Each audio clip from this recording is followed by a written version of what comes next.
ഇന്നത്തെ വീഡിയോയിൽ ഓട്ടോക്യാഡിൽ അറേ എങ്ങനെ ക്രിയേറ്റ് ചെയ്യാം എന്ന് നോക്കാം. ഓട്ടോക്യാഡിൽ അറേ രണ്ട് വിധത്തിലുണ്ട്. ഒന്നാമത്തേത് റെക്റ്റാങ്കുലർ അറേ, രണ്ടാമത്തേത് polar array. Array command activate ചെയ്യുന്നതിന് വേണ്ടി കമാൻഡ് ലൈനിൽ AR എന്ന് ടൈപ്പ് ചെയ്ത് എൻ്റർ ചെയ്താൽ മതിയാകും. ഇവിടെ ഒരു സർക്കിൾ ക്രിയേറ്റ് ചെയ്യുകയാണ്.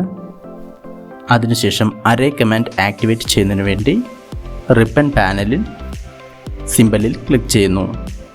അതിനുശേഷം ഒബ്ജക്റ്റ് സെലക്ട് ചെയ്യുന്നു, റൈറ്റ് ക്ലിക്ക് ചെയ്യുന്നു. ഇവിടെ കോളംസും റോസും ആവശ്യാനുസരണം ക്രമീകരിക്കാവുന്നതാണ്.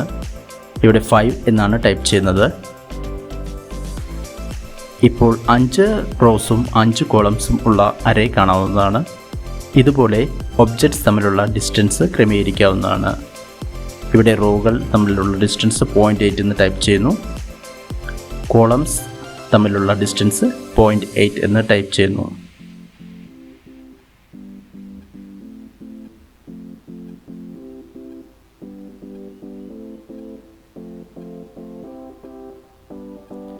അടുത്തതായി പോളാർ അറേ എങ്ങനെ ക്രിയേറ്റ് ചെയ്യാം എന്ന് നോക്കാം.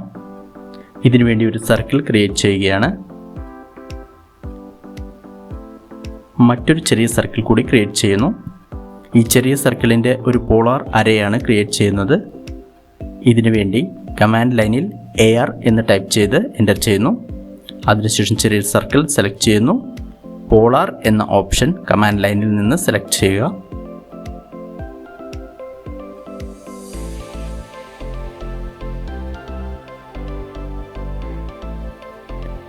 ഇതിനുശേഷം സെൻറ്റർ പോയിന്റ് ക്ലിക്ക് ചെയ്യുന്നു.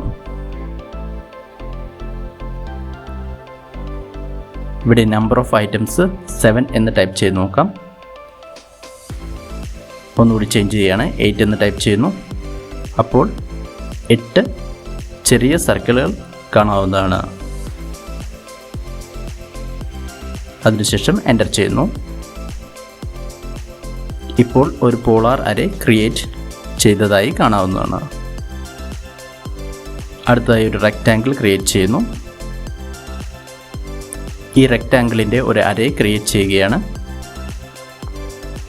അതിനുവേണ്ടി AR എന്ന് ടൈപ്പ് ചെയ്യുന്നു കമാൻഡ് ലൈനിൽ. എൻ്റർ ചെയ്യുന്നു. ഒബ്ജക്റ്റ് സെലക്ട് ചെയ്യുന്നു, റൈറ്റ് ക്ലിക്ക് ചെയ്യുന്നു. ഇവിടെ റെക്റ്റാങ്കുലർ എന്ന ഓപ്ഷനാണ് ക്ലിക്ക് ചെയ്യുന്നത്. അതിനുശേഷം നമ്പർ ഓഫ് റോസും നമ്പർ ഓഫ് കോളംസും ക്രമീകരിക്കുന്നു. ഇവിടെ 10 എന്നാണ് ടൈപ്പ് ചെയ്യുന്നത്.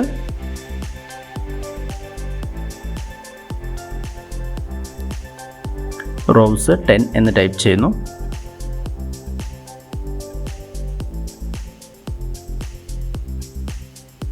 ഇപ്പോൾ 10 റോസും 10 കോളംസും ഉള്ള റെക്റ്റാങ്കുലർ അറേ ക്രിയേറ്റ് ചെയ്തത് കാണാവുന്നതാണ്.